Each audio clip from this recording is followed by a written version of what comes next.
Also big tonight, the Dominican Republic has announced a freeze on new visas for Haitians and threatened to close the border between the two countries as tension rise over a disputed canal.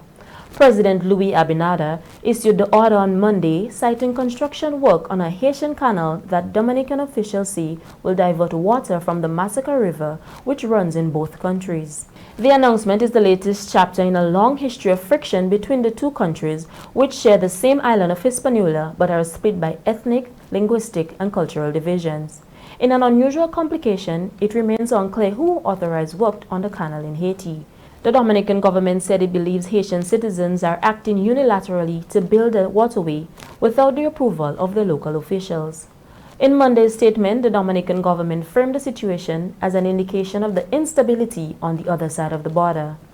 The government has said that it will seek talks with Haiti to find a definitive solution. Jamaican development economist Dr. Chris Stokes is advocating the establishment of an effective system to resolve issues arising from failed investment institutions as part of lessons learned from the crisis at the fraud-hit Stocks and Securities Limited. Dr. Stokes said the same level of stability in place for customers of deposit institutions through Jamaica Deposit Insurance Corporation should be afforded to customers of non-deposit taking institutions. He believes that this is one of the important lessons from the collapse of SSL. Dr. Stokes was speaking against the background of criticism about the government's funding of the fraud investigation. He said public sentiment about the use of public funds to probe activities at SSL is understandable, especially as it is expected to be a costly venture. He noted that it is not SSL's responsibility to fund the investigation, but said the government should state whether profits from the company are being used. SSL has failed, right? And an investigation needs to happen. And we're actually innovating as to how we pay for it. It's not like if a bank fails, then you have JDIC, right? We have to now be innovating. So we have to be saying, okay, let's take some, the proceeds of crime. Maybe there's some funds there. The FSC itself has some funds that we could use to go towards that, but it is not integrated and formalized in the system, and I think that has been revealed in this entire process. So who pays for that additional cost? But I do not think, and I've heard it, but I do not think that the government is simply paying the salaries and running the operations from its own funds and not using any profits that it may continue to earn. The International Monetary Fund has said that Guyana's economy is expected to grow extremely fast this year at 38%. The projection is based on the country's oil production, which is being ramped up, but the International Financial Institution also issued several cautions and recommended a review of the exchange rate framework. Following its Article IV visit there last week, the IMF team issued a concluding statement on Monday in which it lauded authorities on fiscal and monetary policy, but also raised concern about inflationary pressures. It said the outlook for medium-term growth was better than ever before.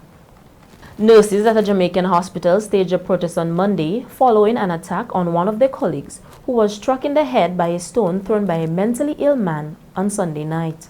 The nurses at the Maypen Hospital want greater security measures, a call supported by President of the Nurses Association of Jamaica, Patsy Edwards-Henry, who is urging the authorities to implement better safety measures for healthcare workers. Edwards-Henry said a probe will be launched into the circumstances surrounding why the mentally challenged man was left unsupervised at the gate of the compound. In an interview with Radio Jamaica News on Monday, a nurse at Maypen Hospital alleged that security personnel did not provide any assistance while her colleague was being chased by the mentally ill man. The attacker has since been admitted as a patient at the hospital.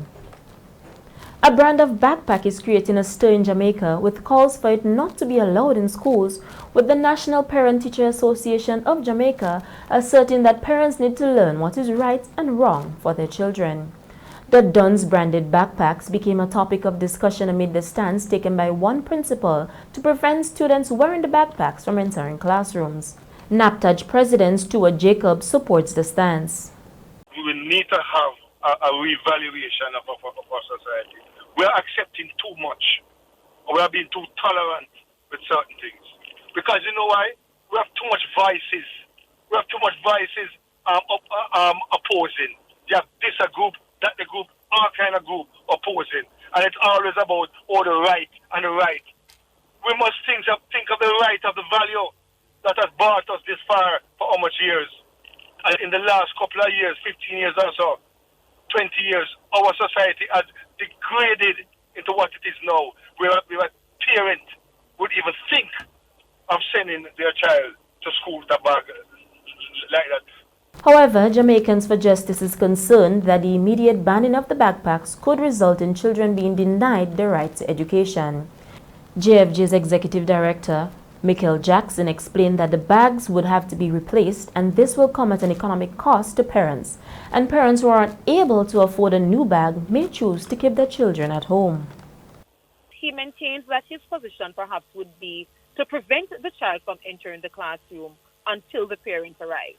That is also something that we will not be in support of, because in that regard, allow the child to enter the classroom, continue with his or her learning until the parent is engaged, because what we're doing is that we're interfering with a child's constitutional right to education.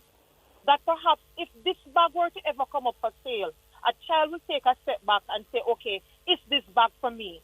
Because that child will be so empowered. We're then not upon them sort of thing this. A parent, for example, would be so empowered, where in the start would have never crossed their minds that this is a bag for my child to be wearing to school. So again, the question is, what interventions are we putting in place to deal with the real causes that are facing, or the real issues rather, that are facing our society? I think that is what I'm not hearing entering the discussion when we're talking about school grooming policies and so on. The Ministry of Education on Monday cautioned school administrators and teachers against using denial of access to education as punishment.